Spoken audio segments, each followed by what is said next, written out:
será que a gente consegue aprender sobre o arcano do imperador em 10 minutos? Bastante coisa, hein?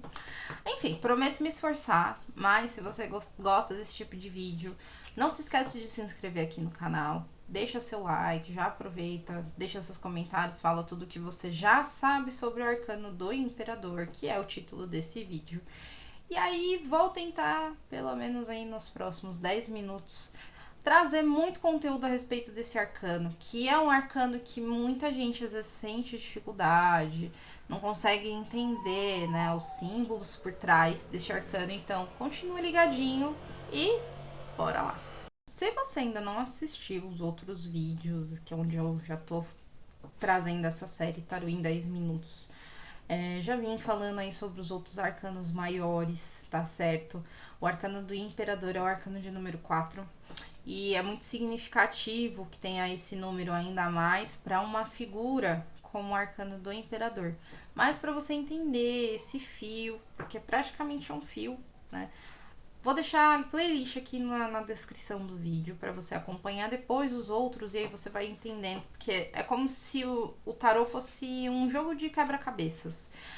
Faltando uma peça, fica difícil você entender o sentido, né, do porquê que tem essa sequência entre as cartas. Então é importante que você assista os outros vídeos para você compreender direitinho o porquê que existe essa sequência, né? Dentro da estrutura do tarô, né, sobretudo os arcanos maiores, existe como se fosse uma história a ser contada. Então é importante que você saiba o conteúdo dos outros, pelo menos para que vocês consigam entender melhor como é que funciona, né, a estrutura dos arcanos maiores e também, futuramente, a gente vai falar sobre os arcanos menores, tá bom? Mas, como sempre, eu trago três dos tarotes que eu tenho aqui, né, tarotes como diz o meu prof. Temos aqui o tarô de Marsella, tá? No vídeo da Imperatriz, a gente viu já a figura da águia, eu expliquei o porquê que aparece, né, no brasão, né, no escudo, tanto da Imperatriz como do Imperador, tá certo? Nós temos também do tarô de Waite, e essa construção de símbolos do tarô de Waite fala muita coisa, tá certo, gente? E no tarô mitológico, o Imperador é representado pela figura de Zeus, tá? Porque Zeus é considerado, né, o pai de todos os deuses da mitologia grega. Então é importante que vocês conheçam, né, pelo menos para entender. E aí, à medida que eu vou falando, a gente consegue fazer um link desses tarotes aqui. Você começa a entender o porquê que cada símbolo tá em cada carta. É bem interessante. O Imperador, como eu já tinha dito, ele é o arcano de número 4, tá? Nem tanto que alguns, né, tarotes você consegue ver essa mesma representação do número 4 aqui com as pernas do imperador. E as cores, né, as vestes, a própria coroa do rei, né, do imperador, o seu trono, tudo são construções de símbolos que aí, à medida que a gente vai estudando, a gente vai entendendo, né, o porquê que tá cada elemento, assim, extremamente, sabe? É muito preciso deles estarem no lugar onde estão. O vermelho, tá? Ele é uma cor que fala sobre o princípio ativo, sobre o princípio da força de ação. No tarô de Marsella, ele é a força de ação, de impulso, tá? É a força ativa. E aí a gente entende, né, de polaridade ativa, polaridade reativa. E nesse caso, o imperador ele tem essa veste vermelha, né, como se fosse uma couraça. Porque fala, é como se o imperador ele estivesse governando, por isso ele olha, né, ele tá observando o reino, mas ele tá a todo momento preparado, né? Ele tá com a mão na cintura. E essa mão na cintura é uma representação de se tiver alguma coisa acontecendo, eu vou pro embate. Vou para cima mesmo e vou defender aquilo que é meu, tá? Então, o número 4 fala de estruturas, né? Então, vamos pensar no quadrado, né?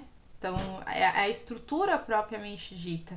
E isso está atribuído com o arcano do imperador. Então, é um momento onde as coisas começam a tomar forma, elas precisam de um ritmo, elas precisam de uma consistência, elas precisam de uma constância para continuarem.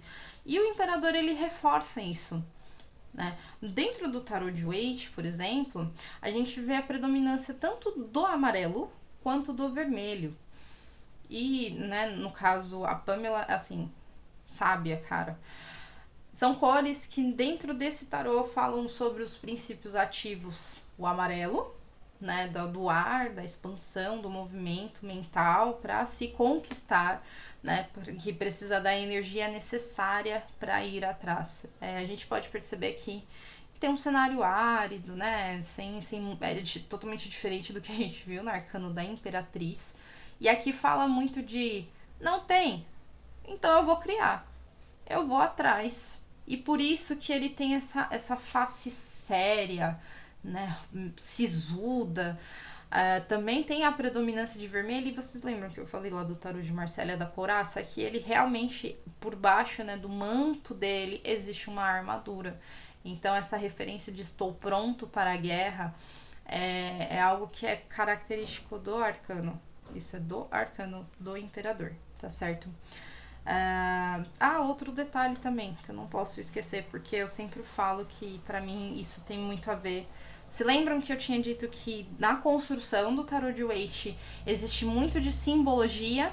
Então a gente pode notar que temos, né, as cabeças de Ares no trono de pedra. Então, o trono de pedra também aqui é muito significativo, que fala, né, da rigidez. Então, o imperador uma figura rígida. Então, para ele não tem meio tempo. E quem que tem essa característica dentro dos signos, né, minha gente? Áries. Áries é a força de impulso, nem tanto que é o primeiro signo do zodíaco. Então, é muito comum a gente ver em arianos e arianas essa força, né, de tipo, eu vou conquistar, eu vou atrás, mas os arianos eles tendem a ter de perder esse ritmo, e aí vem o imperador e fala, você precisa de uma base, você precisa de constância para continuar seguindo em frente, tá certo? A águia a gente também vê na figura de Zeus, aqui do tarô mitológico, e é simbólico, né, você vê também a águia que ela tá aqui no ombro, né, de Zeus, como uma figura onde que a águia ela alcança, né? Ela consegue enxergar a longas distâncias, consegue ter uma visão panorâmica de tudo que está acontecendo. E Zeus é aquele que governa também para todos, mas ao mesmo tempo que ele está de olho ali, né, no seu governo, no seu reino, né, que seria o planeta Terra, ele também está preparado para punir com severidade as pessoas que, né, que estão aí ameaçando o seu governo. A gente também vê, né, um trono já mais é diferente, né? A gente na Deméter não aparece um trono, mas aqui a gente vê, então fala muito do símbolo de governança, né, de pensar, né, com a matéria, que isso também tá atribuído, né? A materialidade é uma característica muito forte que a gente encontra também no arcano do imperador. Então toda a construção de símbolos é sempre muito, entende, que é como uma peça, como um quebra-cabeça, não há como dissociar as coisas. Então, nesse caso, o imperador, né, dentro, se fosse pra gente abrir aí um geral, o imperador ele fala muito de estruturas, fala de rotinas, fala de organização e da força de fazer com que as coisas comecem a tomar um rumo, comecem a ter solidez, uma característica muito forte que a gente pode atribuir para esse arcano. E é claro, né, o imperador ele tende a ter um pouco mais de frieza, menos emocionalidade. A emoção não é uma característica do arcano do imperador, nem tanto que ele não, para ele conquistar, né, para ele ter aquilo que ele quer, ele não pode deixar o coração ir para frente. Mas isso não significa que ele não seja honrado. E é por isso que ele traz a coroa na cabeça, porque apesar de ele governar também, de ter uma visão mais estratégica, né, ele pensa com uma cabeça de alguém que vai para a guerra, vai para conquistar. Ele também tem os princípios dele. Os princípios né, de moral, de ética, de honra, estão atribuídos também para esse arcano. Então, numa posição positiva, às vezes sai um arcano, pode falar de uma pessoa que não tem tanta emocionalidade, mas assim, é uma pessoa correta, é uma pessoa que, sabe, é aquela que acorda cedo, sabe, bate ponto todo dia certinho, tanto para sair, tanto para entrar no serviço quanto para sair do serviço. E ele tende a colocar rotina. A rotina também é outra característica muito forte dentro do arcano do imperador, tá bom?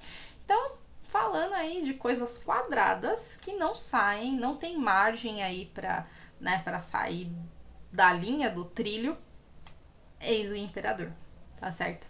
Então eu espero que você tenha gostado desse vídeo. Se você gostou, mais uma vez já falo, deixa seu like aqui embaixo, comenta aqui o que você aprendeu, qual foi o ponto, né, que mais chamou a atenção aí do arcano do imperador.